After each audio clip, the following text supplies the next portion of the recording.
আরেকটি নতুন ভিডিও আপনাদের সবাইকে স্বাগত জানাচ্ছি। আপনারা দেখতে পাচ্ছেন আনারস, আর আনারসের ইংরেজি নাম হলো পাইনাপেল।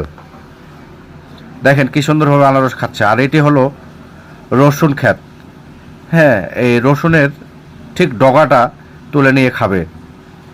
এটি হলো পেয়ার, পেয়ারের বাংলা হলো নাশপাতি। কি সুন্দর, তাই না? চলেন এবার দেখি টমেটো। দেখেন কত বড় টমেটো। এই টমেটোটা এখন আমাদের সামনে ভাঙবে। ওয়াও! স্ন্যাপি মানে হলো মটরশুঁটি। দেখেন মটরশুঁটির ইংরেজি হলো স্ন্যাপি। কি সুন্দর।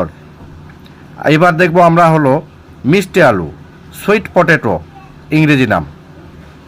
তারপরে আমরা দেখব হলো আবার আনারস। এই আনারসের বাগান, আরেকটি বাগানে চলে এসেছি। ধন্যবাদ ভিডিওটি দেখার জন্য সবাইকে।